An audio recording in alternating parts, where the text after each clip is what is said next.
ప్రస్తుతం భారతీయ సినీ అభిమానులు మాత్రమే కాదు, ప్రపంచవ్యాప్తంగా ఉన్న సినిమా లవర్స్ అందరూ ఆసక్తిగా ఎదురుచూస్తున్న ఒకే ఒక్క సినిమా ఏదైనా ఉంది అంటే అది సూపర్ స్టార్ మహేష్ బాబు, దర్శక ధీరుడు ఎస్ఎస్ రాజమౌళి కాంబినేషన్ లో తెరకెక్కుతున్న వారణాసి. ఈ సినిమా గురించి అధికారికంగా బయటకు వచ్చిన సమాచారం చాలా తక్కువ. కానీ వచ్చిన ప్రతి చిన్న అప్డేట్ సోషల్ మీడియాలో పెద్ద చర్చకు దారితీస్తోంది. ఇప్పుడు కూడా అలాంటి ఓ ఆసక్తికరమైన విషయం బయటకు వచ్చింది. అదేంటంటే ఈ సినిమాలో నిజమైన విలన్ ఎవరు? మనకు కనిపిస్తున్న విలన్ మాత్రమేనా, లేక అతని వెనుక మరొక పవర్ఫుల్ ఫోర్స్ ఉందా? ఈ రోజు మన కార్యక్రమంలో అదే విషయాన్ని వివరంగా తెలుసుకుందాం. ఇటీవల సినిమా రచయిత రాజమౌళి తండ్రి విజయేంద్ర ప్రసాద్ చేసిన వ్యాఖ్యలు సోషల్ మీడియాలో వైరల్ అవుతున్నాయి. రామాయణంలోని ఒక కీలక ఘట్టాన్ని ఈ సినిమాలో చూపించబోతున్నారని ఇప్పటికే తెలిసిన విషయమే. అయితే చాలా మంది అభిమానులు ఈ ఘట్టంలో రావణుడు కూడా ఉంటాడని భావించారు. కానీ విజయేంద్ర ప్రసాద్ ఇచ్చిన క్లారిటీ ప్రకారం ఆ యుద్ధం కేవలం రాముడికి కుంభకర్ణుడికి మధ్య మాత్రమే జరుగుతుందట. ఇక్కడే అసలు ఆసక్తికరమైన చర్చ మొదలైంది. ఎందుకంటే రామాయణంలో కుంభకర్ణుడు అనేది కేవలం ఒక సాధారణ పాత్ర కాదు, అతను ఒక మహాశక్తి. కానీ అదే సమయంలో రావణుడి కోసం పనిచేసే రాక్షస యోధుడు కూడా. అంటే కుంభకర్ణుడు ఎంత బలవంతుడైనా అతని వెనుక రావణుడు అనే పెద్ద శక్తి ఉంటుంది. ఇప్పుడు ఇదే పాయింట్ ను అభిమానులు వారణాసి కథతో కలిపి చూస్తున్నారు. ఇప్పుడు మరో విషయాన్ని గమనిద్దాం. ఈ సినిమాలో ప్రముఖ నటుడు పృథ్వీరాజ్ సుకుమారన్ విలన్ పాత్ర పోషిస్తున్న సంగతి తెలిసిందే. అయితే అతని పాత్ర పేరు కుంభ అని ప్రచారంలో ఉంది. ఇక్కడే ఫ్యాన్స్ ఒక కొత్త థియరీని తీసుకొచ్చారు. రామాయణ ఘట్టంలో కుంభకర్ణుడు, ఫ్యూచర్ వరల్డ్ లో కుంభ, ఈ రెండు పేర్ల మధ్య ఏదైనా సంబంధం ఉందా? రాజమౌళి సినిమాల్లో పేర్లు, పాత్రలు, ప్రతీకలు చాలా ఆలోచించి పెడతారు. అందుకే కుంభ అనే పేరు కూడా యాదృచ్ఛికంగా పెట్టి ఉండాలని చాలా మంది భావిస్తున్నారు.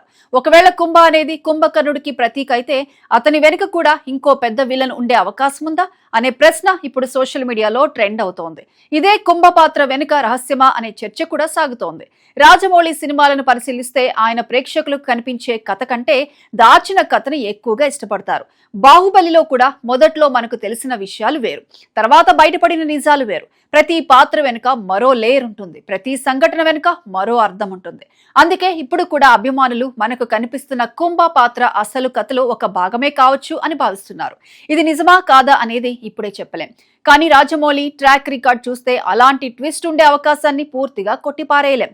ఇదే రాజమౌళి స్టైల్ గా భావించొచ్చు. ఇప్పుడు ఈ థియరీని మరో పెద్ద సినిమాతో పోలుస్తున్నారు. అదే కల్కి 2898 AD. ఆ సినిమాలో కమల్ హాసన్ పోషించిన సుప్రీం యాస్కిన్ ప్రధాన విలన్ గా కనిపిస్తాడు. కానీ సినిమా చూసిన తర్వాత చాలా మంది ప్రేక్షకులు మరో ప్రశ్న అడిగారు. యాస్కిన్ కంటే పెద్ద శక్తి ఇంకేదైనా ఉందా? అతనే కలినా లేక కలికి ప్రతినిధినా అనే చర్చలు అప్పట్లో బాగా జరిగాయి. అంటే ప్రేక్షకులకు కనిపిస్తున్న విలన్ ఒక్కరైనా కథలోని అసలు ప్రమాదం మరెక్కడో ఉండొచ్చు. ఇప్పుడు వారణాసి విషయంలో కూడా అదే తరహా చర్చ జరుగుతోంది. ఇదే కల్కితో పోలికగా భావిస్తున్నారు. ఒక్కసారి ఊహించండి, పృథ్వీరాజ్ పాత్ర కేవలం మొదటి స్థాయి విలన్ మాత్రమే అయితే అతని వెనుక ప్రపంచాన్ని నియంత్రించే మరొక వ్యక్తి ఉంటే, లేదా ఒక సంస్థ ఉంటే, లేదా మనిషి కాని మరొక శక్తి ఉంటే. ఇలాంటి ఆలోచనలు ప్రస్తుతం అభిమానుల్లో ఆసక్తిని పెంచుతున్నాయి. ప్రత్యేకంగా రాజమౌళి సినిమాల్లో విలన్ అనేది కేవలం వ్యక్తి మాత్రమే కాదు, కొన్నిసార్లు ఒక వ్యవస్థ కూడా ఉండొచ్చు, కొన్నిసార్లు ఒక సిద్ధాంతం, కొన్నిసార్లు ఒక నాగరికత కూడా కావచ్చు. అందుకే వారణాసిలో కూడా అలాంటి భారీ కాన్సెప్ట్ ఉండొచ్చనే అంచనాలు వినిపిస్తున్నాయి. మొత్తానికి విజయేంద్ర ప్రసాద్ తాజా వ్యాఖ్యల తర్వాత వారణాసి కథపై మరిన్ని ప్రశ్నలు మొదలయ్యాయి. రాముడు కుంభకర్ణుడు యుద్ధం ఎందుకు వస్తుంది? కుంభ పాత్రకు ఆ పేరే ఎందుకు? పృథ్వీరాజ్ పాత్ర అసలు స్థాయి ఏంటి? అతని వెనుక ఇంకో సీక్రెట్ విలన్ ఉన్నాడా, లేక ఇదంతా అభిమానుల ఊహాగానమేనా?